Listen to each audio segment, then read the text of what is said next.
to other sentient beings, and to take all the other sentient beings' pain and misery and sufferings to yourself. So this is called the exchange meditation. Exchange of others and self and others. And so for this, when you have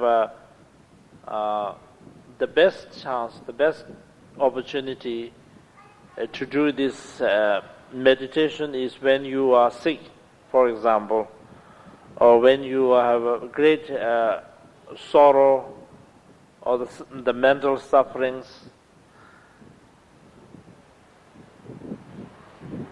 or when you have a suffering, physical sufferings and mental sufferings, when you have a great fear, when you are outwardly the disturbances in the elements, and inwardly also when you have a great defilements. In order to, instead of you indulging with the negative way, that you can use this into exchange meditation. For example, if you get angry, if you get anger, if you have a hatred to the others, then instead of harming other beings, instead of following out, normally we don't like somebody, and then you remember the damages, the harm that is caused by this person, and then it rises the hatred. We want this particular person to die and to have all the harm to fall to this particular person, and so on. And after having such thought again and again, then you take actions like physical actions to damage, like killing this person or hitting this person or injuring this person, and then verbally also you say very unkind words, very harsh words that cause pain in the person's mind. And then mentally, of course, you have great anger and great hatred. So now, when you have such hatred to somebody, then instead of following after that you should take all the other sentient beings' hatred to yourself, to ripening to this hatred, with this hatred, so that may all the other sentient beings be free from such harmful hatred. And or in another way, the other sentient beings have much defilements, and which are the cause, and by indulging such defilements, that the result is that they have great suffering, physical suffering and mental suffering, and the root of all this suffering is, of course, the self-clinging. And so all of this be falling to yourself. All their physical pains, mental anxiety, worries, shortcomings, everything be fall on you, and all your benefit, happiness are given to the other sentient beings. And by doing this way, then it crushes the one's self-clinging. And when it crushes your self-clinging, then naturally, of course, one is free from the sufferings. So instead of saying that protect me and save me, and may I be free from suffering, may I enjoy the happiness and so on, in praying such way, instead of saying this, that may all the sufferings, may all the harms, may all the damage, may all the misery be fallen to us, and so that it crashes the self-clinging. And by doing this way, then one will be able to overcome all the sufferings.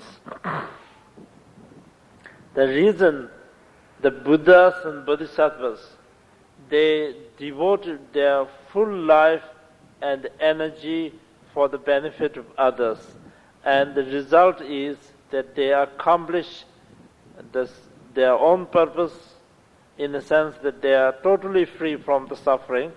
They also accomplish the purpose of the others, that they can benefit immense to other sentient beings.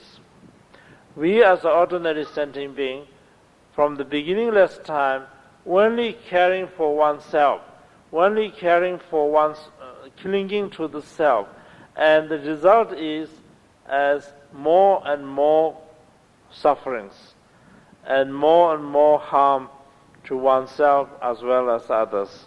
And so by realizing this, that one should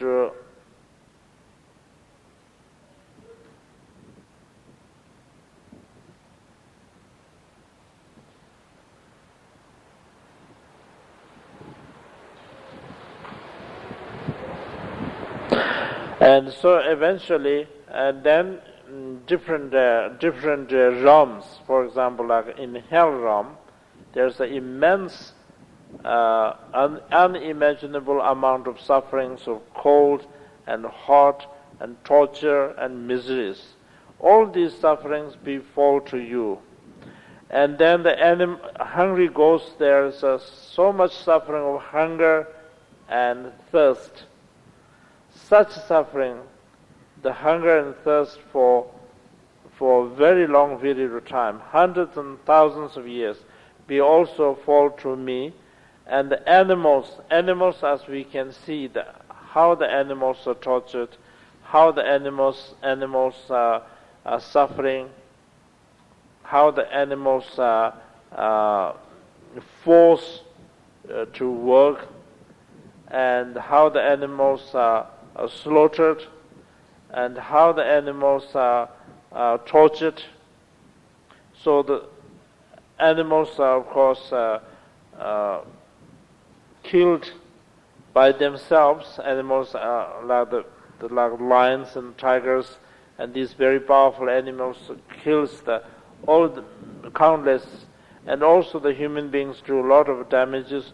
So these sufferings of the animals and sufferings of the demigods. The demigods are said to be constantly engaged with the battlefields with the gods, and since their merit is never equal to the gods, they are always defeated, and so they also have immense sufferings.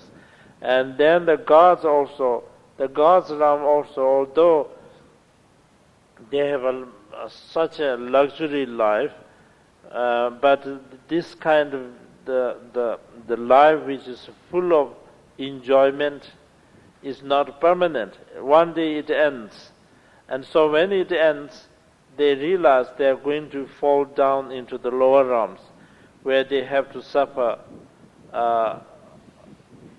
so much physical sufferings.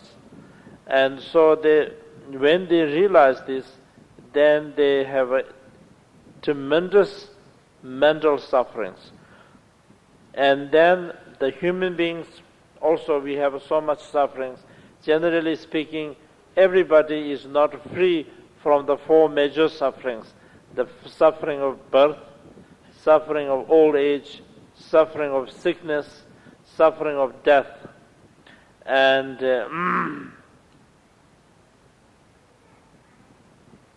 and especially those who are sick.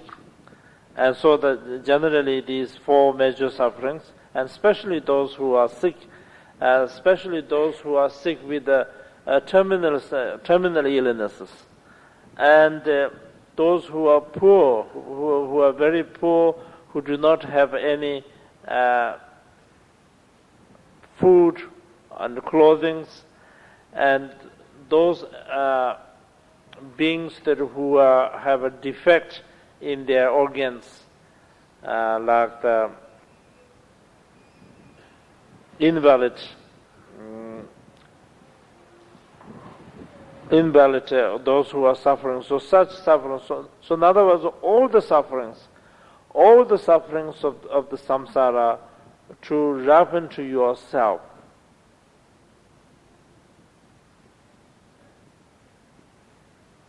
And